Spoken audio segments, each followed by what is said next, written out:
Well, welcome everyone. My name is Andrea McAvoy, and I'm the Director of Client Services here at UC Berkeley's Office of Intellectual Property and Research Alliances. Thank you for attending today's SBIR STTR grant funding small business research subcontract session. It's one of 6 webinars that's being offered by IPIRA this fall semester. Also, if you create or manage research data, you may be interested in the webinars hosted by the Berkeley Research Data Portal. Deborah Summers, who is our Marketing Communications Director, is putting information and links in the chat to register for these events. Following the webinar, please watch for an email from her, which will furnish a lot of the links and resources that are shared during this session today.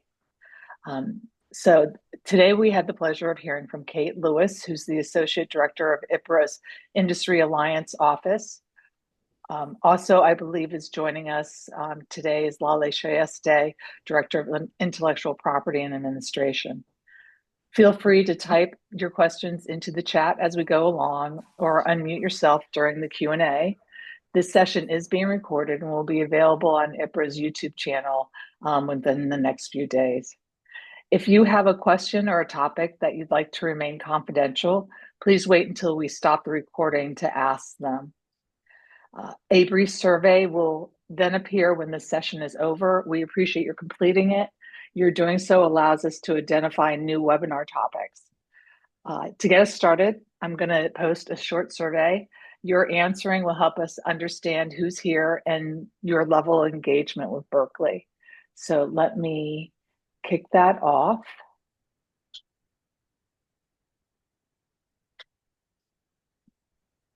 And you should see it on your screen now.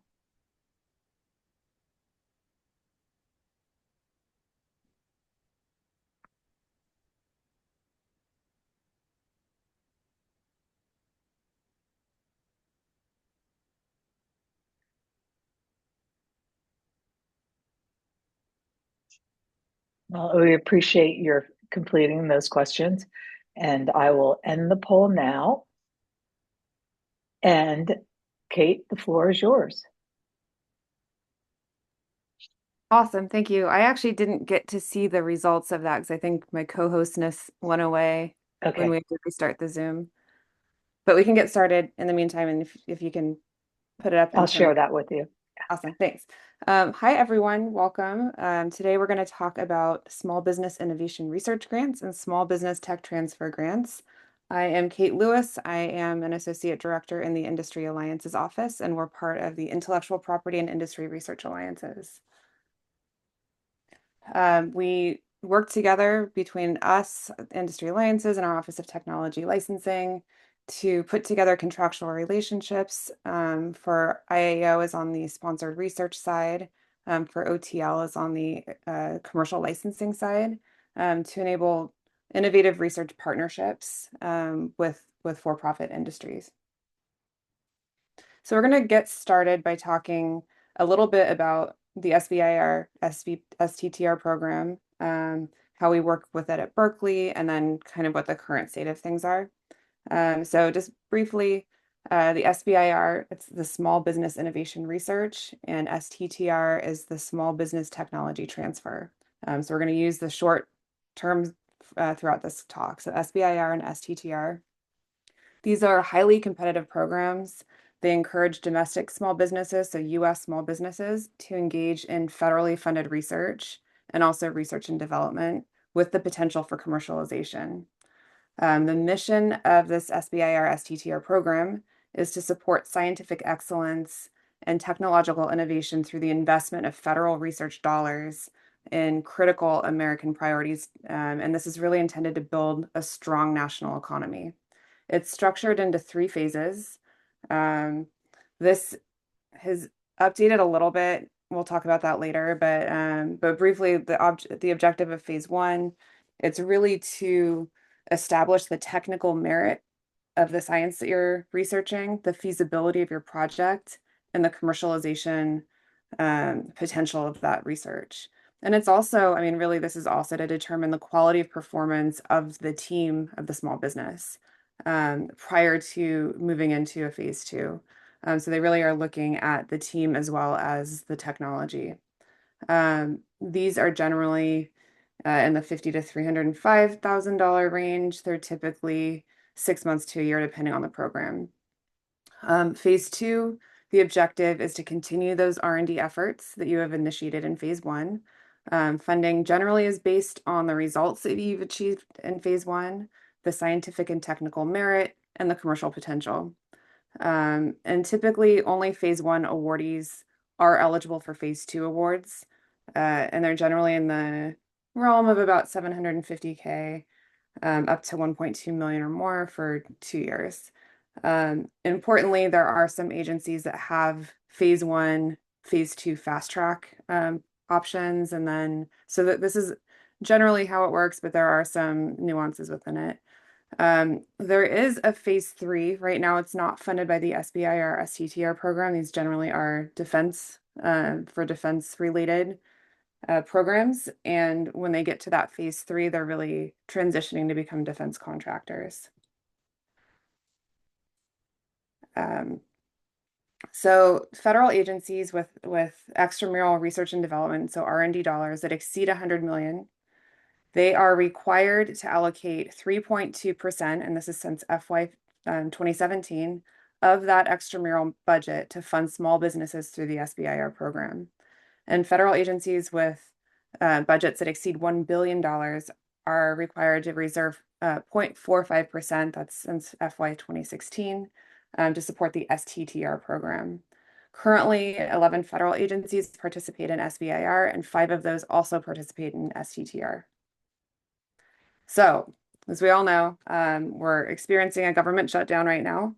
In addition to that, the small business appropriations have lapsed. So basically it expired as of September 30th, 2025. We'll go into some of the options that are being discussed right now. But basically right now, as of right now, the program has lapsed. And then we'll see when the government reopens which direction the government's deciding to go in terms of how they want to fund small businesses and R&D efforts.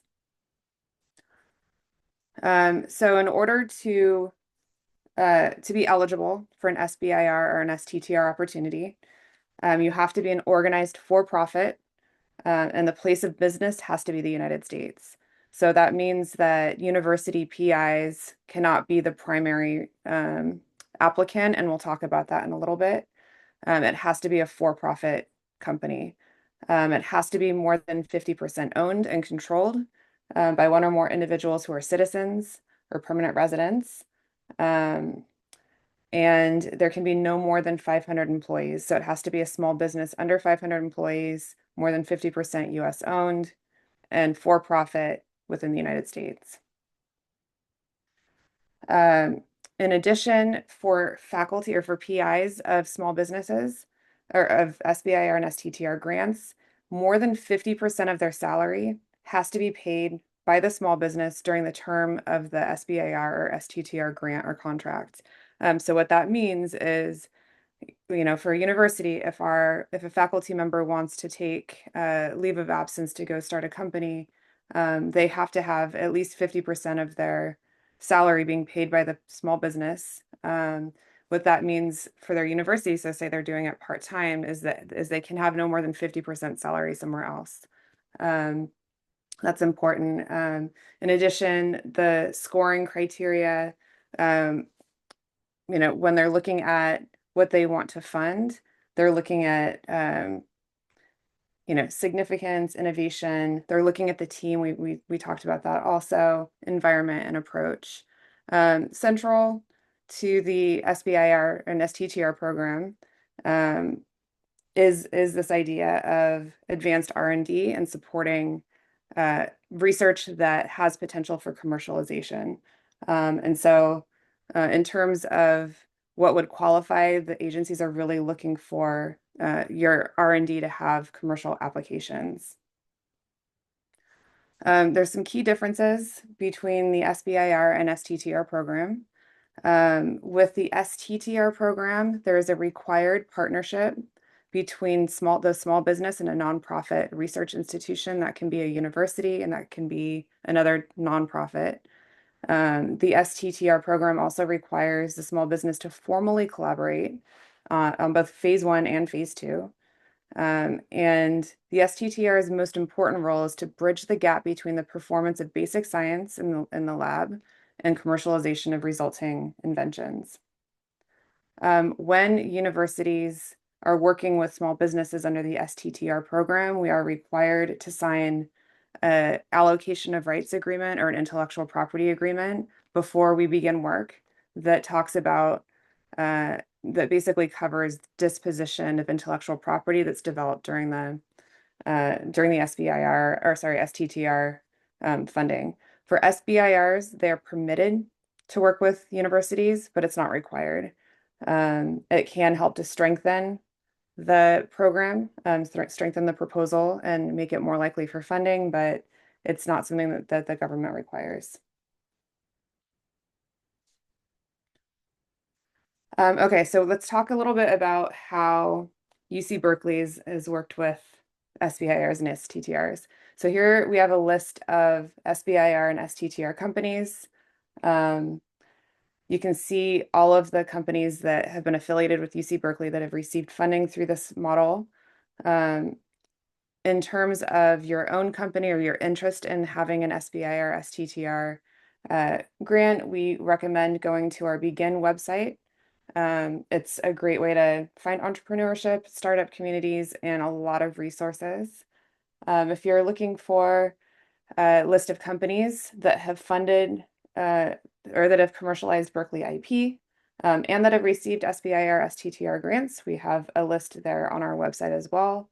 And then we encourage you to go look at the SBIR.gov website to look for funding, deadlines, all of that stuff. And if you're Berkeley faculty and you're interested in potentially working with an SBIR or STTR company, our office on occasion we get small businesses reach out to us and they're wanting to partner with faculty. So we actually are keeping a list.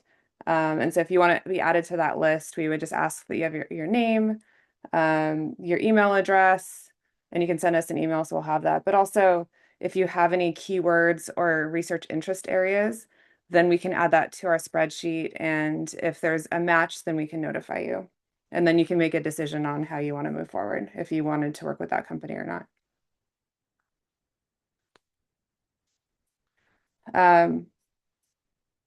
So, in terms of Berkeley requirements for Berkeley faculty through their appointments at UC Berkeley, working with small businesses, as we mentioned before, we can only participate as a subaward. We cannot be the prime awardee. So that means we can't apply directly for SBIR or STTR funding because we're not a for-profit company. UCB principal investigators have to have PI status. And importantly, even though some agencies allow Berkeley PIs, so the subcontractor PI, to serve as the main PI of the project, Berkeley campus does not. So we do require that the small business has a principal investigator that is overseeing the work that the small business is doing, and the campus PI can only be overseeing the work that campus is doing.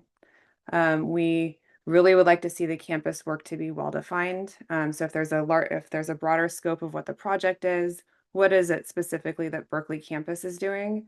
And we'd like to see that defined in a statement of work that will describe what we're doing. We will require that you disclose any financial conflicts of interest. So that's similar or the same as any other proposal that you'll be submitting. But it's important because these are federal funds. And so there are some different requirements based on the agency. And I have a slide on that later. So we'll talk about that a little bit later. And your RA can definitely help you to understand which forms are required at which times. Importantly, if you are looking to work with a defense agency, that would be anything under the Department of Defense, including the Air Force Research Arm, the Office of Naval Research, DARPA, any of those organizations that are under DoD, we really strongly encourage you to get your proposal to your RA as soon as possible so that it can get to our office as soon as possible. Oftentimes there are terms and conditions in the solicitations that we need to have time to look at so that we can address them in our cover letters and in our letters of support. And the more time we have with that, the better.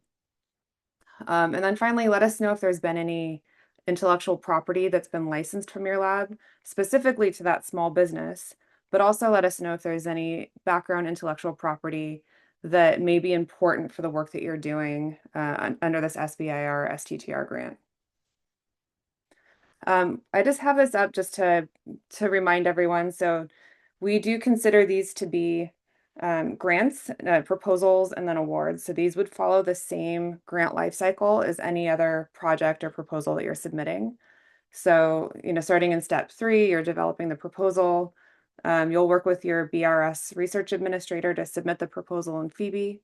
They get routed automatically to Industry Alliance's office, and we will review the statement of work, the budget, justification, and make sure we have all of our compliance boxes checked. And we'll also review that solicitation to make sure we address any issues, and flag any issues that we can foresee. And then we'll submit to the small business. And once that's awarded, we'll work with the small business to get a sub-agreement set up, and then you'll get a fund number established for that project. So I've got some important to keep in mind. We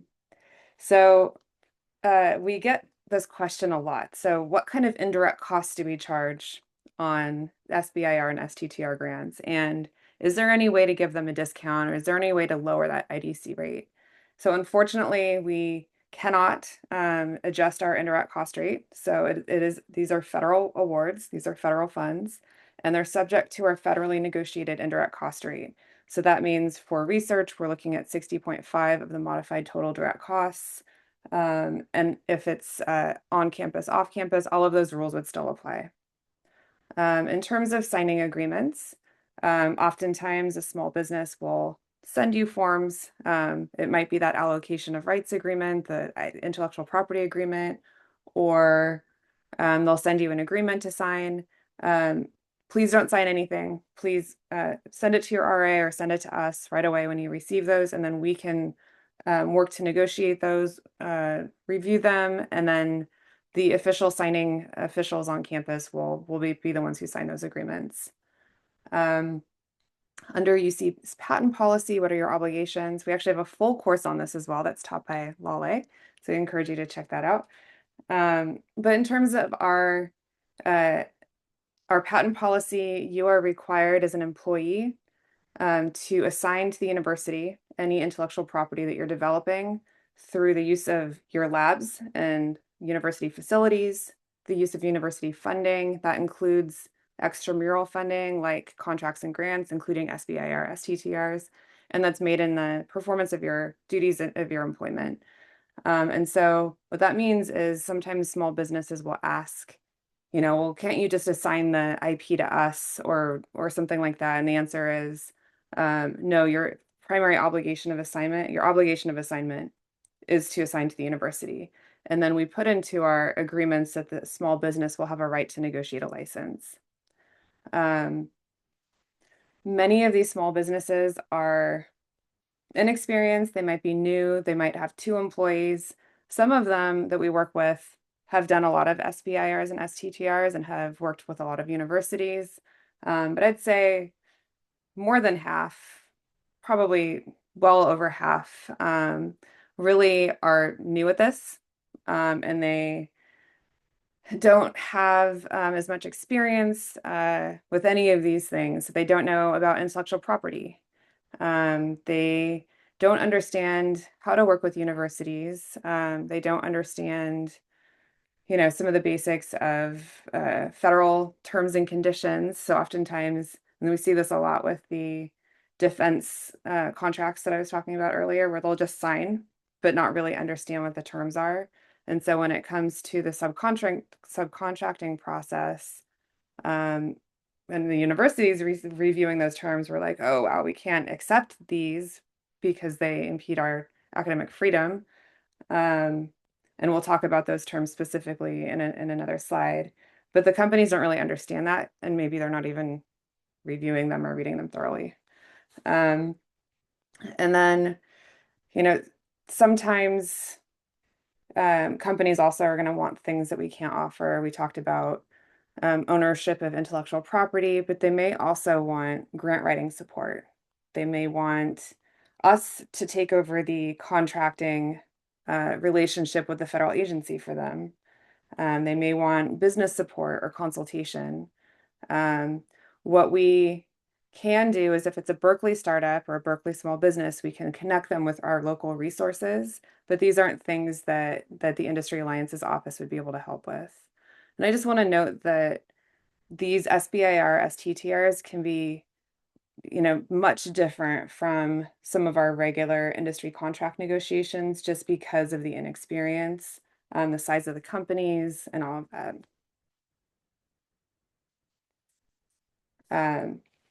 So as we're negotiating, we could receive SBIR and STTR funding from a number of different agencies. For certain agencies, the terms and conditions are pretty set, or they have been in the past, where we kind of know what to expect. We know what the standard terms and conditions are, we know what applies, and that really falls under NSF, NIH, and others. Those ones can go pretty fast, or have in the past been able to go pretty fast in terms of contract review and negotiation. Future is TBD on those because I know there have been terms and conditions that have been added that require additional review. Subcontracts from those defense agencies that I was talking about, like NASA and also NASA, and then others can have complicated terms and conditions. And I've listed a few here of ones that will potentially delay or worse sometimes, but if we receive a subcontract that has a publication restriction, that can show up as the small business or the federal agency has to approve anything that we do before we can publish. That for us is a no-go. We cannot accept that. Same with citizenship restrictions. If the prime award requires that only US citizens work on this project, sometimes it's the prime award, sometimes it's the small business. But if we see that term, that's going to be problematic. If they're wanting to work on controlled information, or if they're wanting to develop something that is potentially would be classified or export controlled, then those are going to be things that could be potentially problematic too. We are subject to the fundamental research exemption. Basically, what this means is that we conduct basic and applied fundamental research where we expect to publish widely and we expect to share our research results. We don't accept restrictions on citizenship. We don't accept restrictions on publication. Depending on what the nature of the project is, if there are export control issues or anything like that, we have an export control office that we can consult and find a way to move forward. Conflicts of interest is another thing that comes up a lot, especially if the PI of the Berkeley lab has a financial relationship with the small business. So oftentimes we see a former graduate student or postdoc has spun out a company and the PI may be on as a scientific advisor or something like that. It's pretty common. What we require is that any conflict of interest is disclosed using the 700U. So that will capture anything that is with that small business. That's a state of California requirement. And then there's agency-specific requirements for NSF, NIH, DOE, and there will be others added to this list as well. There's a link here, the one that's after in the second bullet, that talks about what is required at which phase for which agency. Within Phoebe, there are already questions that come up that handle NSF, NIH, and I think DOE as well. And so those will come up when you put those prime award agencies in. And if there are positives, we do ask that you fill out the additional forms that your RA can help you with. And then once we have those, we can forward them along to the Conflict of Interest Committee. We do ask that you complete all forms at the proposal stage. We won't send them along to the Conflict of Interest Committee until we have some kind of notification of an intent to proceed with funding. But we want to make sure that we don't have delays down the road. We talked about early on that the timeline for some of these phase ones can be pretty short. And so we don't want to spend a lot of time having to wait for compliance reviews. If we can get ahead of it, we really try to. And then I also wanted to point out that under NSF, we do sometimes have small businesses that have an employee that's also an employee of the university. So it could be a postdoc, a current postdoc who has a small business, and they're drawing salary at the small business. There's a requirement that they cannot receive salary at both UC Berkeley and at the small business. So they have to choose which hat they're going to wear for that project, and that's something that the university will enforce as well. And so we want to make sure that they're not wearing the hat on both sides for the same project. And then I also just wanted to add this new conflict of interest comparison chart that the conflict of interest group put together. It's really helpful, and it shows differences with conflict of interest, conflict of commitment, and what's required for current and pending. We also have had, over the past, since the last time we did this, increasing research security requirements. And so I just put in some resources here. So for one, PIs and all investigators. So this is not just PIs, but it's anybody who is defined as an investigator, must complete the research security training as required by the federal agency. For NSF, I believe it's today, or it might be October 1st. NIH might be today. There's one, I think NSF is today. DOE, it's already required, and it has been required for a while. So I put a link in here. It talks about what agencies require what and by when. Fortunately, Berkeley has a research security training that all faculty, that anybody I think on the campus community can take, and it's in the learning management system / UC Learning. I believe you can still get there from UC Path, but check it out. It is going to be required at the proposal stage. Basically, for any NSF proposal, NIH right now is required at the just-in-time phase. So that's after the proposal, but before we receive the awards. Basically, when we're notified of the intent to continue or intent to fund. And at DOE, it needs to be done at the proposal stage. So you will work with your RA on this. And basically, once you complete your training, they can help to upload your certificate in Phoebe. And that is good for 1 year. So this is something that needs to happen annually. And so please check out that link. And then if you have 30 minutes of spare time, then I would just recommend doing the research security training anyway, because it's really good and it's informative and all of that stuff. So for export control, we talked a little bit about the fundamental research exemption. So what happens with Department of Defense primarily, but we do get these from other organizations or agencies as well. If they have publication restrictions, if they have citizenship restrictions, if they have terms and conditions that we cannot accept based on our policies of non-discrimination and academic freedom policies, then what we'll do is we'll make the updates. Then we'll ask the small business to go back to the federal agency and to get a letter from the federal agency basically stating that they've determined that the work that Berkeley campus is doing is basic fundamental research, and the terms of citizenship restrictions and publication restrictions do not apply. This is critical for us to be able to move forward. This can take a while. I mean, this can take months sometimes, but it's really important for us to be able to have that letter in order to proceed. We do try to notify the small business at the proposal stage if we anticipate that there will be publication restrictions or citizenship restrictions, instructing them at the proposal stage to note that we cannot accept those, and please at the proposal stage or at the award stage, work on getting that fundamental research determination so that we can move forward quickly. I would say probably a lot of them are not reading our letters, unfortunately, but we do try to notify them up front. I have experienced some federal agencies that require an application at the proposal stage for fundamental research exemption.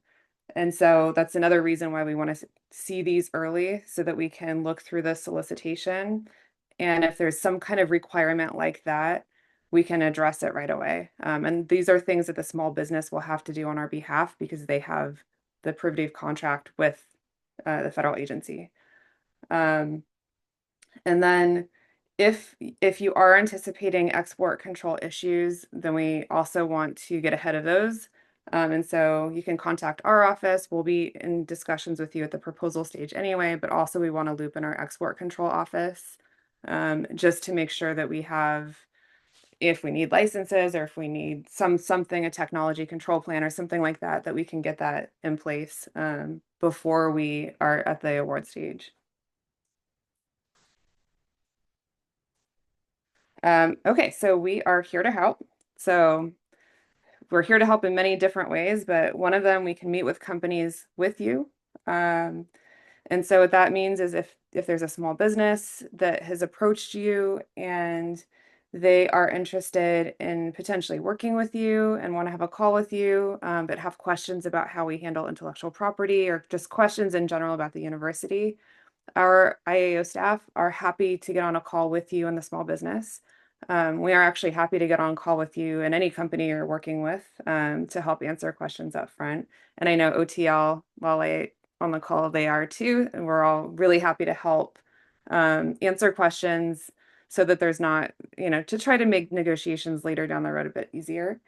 We're also super happy to help facilitate conversations, answer questions. And then, as I mentioned before, we occasionally get approached by a small business. And so if this is something that you're interested in being on our list, email us. And then also we would encourage you to make sure your profile on the VCR expertise website is up to date. We often are directing small businesses to that page so that they can look up keywords and see if there's any faculty who would potentially be good partners for them. Okay, so the elephant in the room, what is the future of the SBIR STTR program? So this is all stuff and I'm going to put the links in the chat in a little bit. I'll try to do that now actually, but this is all information that I've just pulled from the internet. So we can take it with it's not something I put together myself. I'll just say that. So right now there are two competing options. The first one is the Innovate Act, and I'll put that in the chat of where I got information on this. So basically, they are looking to reserve 2.5% of the SBIR allocation for smaller one-time 40K awards. They want to do a shorter, more streamlined application with a focus on commercialization. They would like to implement a $75 million lifetime cap on awards. Some of what Congress is discussing is there are companies that basically do a lot of SBIR and STTR funding, and that's part of their business model, is they work on various projects, and then I don't know how they graduate their technologies, or maybe they create a product and then they work on something new. And so this act is seeking to impose a limit on what their lifetime award amount is. It's seeking to increase the total set aside for SBIRs to 3.45% for agencies that have R&D budgets over 100 million. They are looking to initiate one-time strategic breakthrough phase 2 awards for up to 30 million. This is huge. These are going to be very specific. It's going to be what is it? What's the right word I'm looking for? Not that common, I guess, to have these up to $30 million awards for the strongest technologies. They would like to establish these as a default to fixed price contracts. we have questions about that, I'm happy to answer. Fixed price versus cost reimbursement. Most of the NSF, NIH, some DOE, some NASA are going to be cost reimbursement, and then the Department of Defense ones typically are fixed price. And then they're also looking to strengthen the due diligence of companies, to prevent adversary-linked companies from participating, basically, and to reform the application process to make it easier to apply.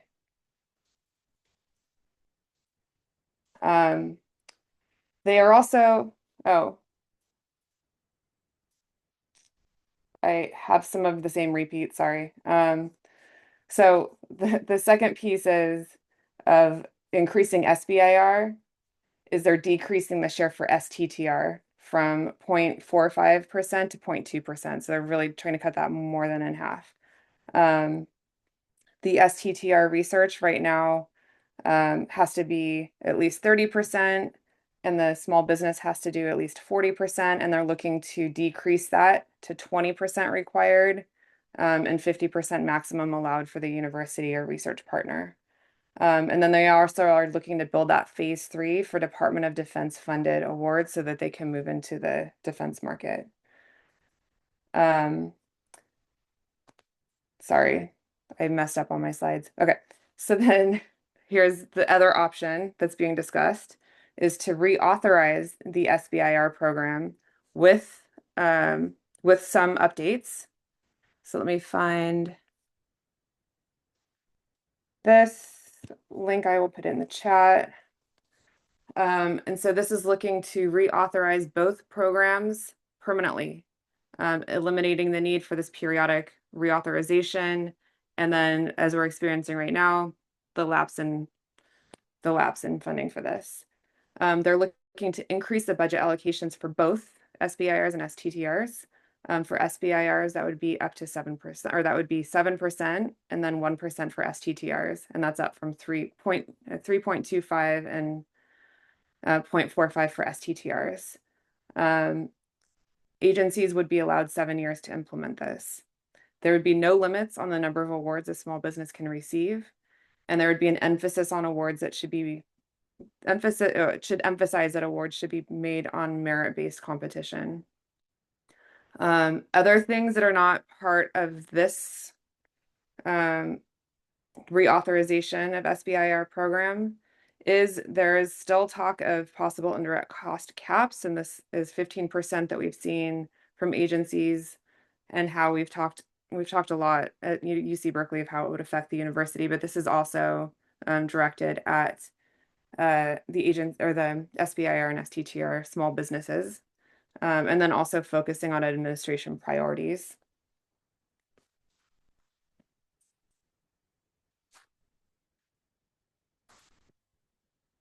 And so finally, this is something that I found this morning. I'm going to put it in the chat.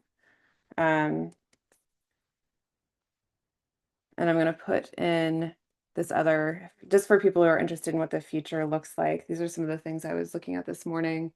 So there was one of these websites that I just put in, which is linked here, had a top 5 tips if you're considering applying for SBIRs and STTRs in the second half of 2025, where we're at right now. So they recommend to apply for multiple opportunities.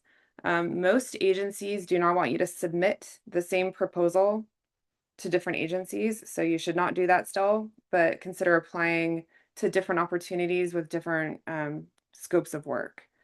This is also saying to consider partnering with universities or other businesses to create stronger proposals. Prepare for changes. We are seeing a ton of changes already, and we really don't know what's going to happen with the SBIR STTR program and what direction it's going to move.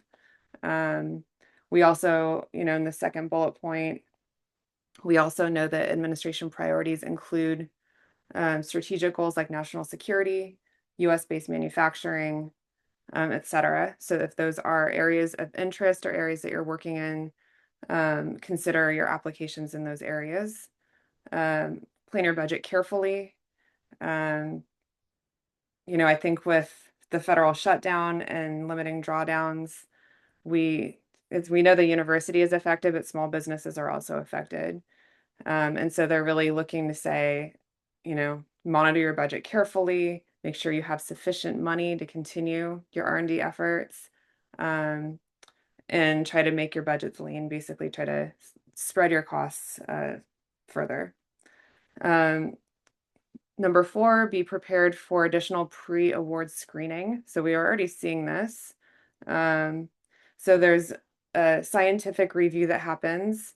They are and have been increasingly scrutinized for any foreign involvement, and you will be required, both the small business as well as the university partner are required to list any foreign participation, and there's forms that one has to fill out. They're also being increasingly scrutinized for security risks, anything that's seen as DEI. And that foreign risk assessment is, we don't currently have any classes or anything on that, but we would encourage you to reach out to your program officer to ask questions about that, because that we have heard could make or break a proposal that is set to be funded. And so we would definitely encourage folks to seek help with that. And this is actually the small business is the one that is going to be the one that's primarily filling out. And so they should be seeking outside counsel as well if needed. And then the 5th one is be patient but persistent. And so we are looking at delays and staffing challenges. We know that some program officers and managers have not been as available because there aren't as many, or they don't have the staff that they used to have. But it's just, really try to be persistent, but also understand that there's going to be some delays. And there's the link that I got this from at the bottom here too. Okay, that's it for my slides, and I'd be happy to answer questions. I don't know if I saw any. And okay, I see some in the chat, so I can go through and answer them. Kate, would you like me to stop recording now? Sure.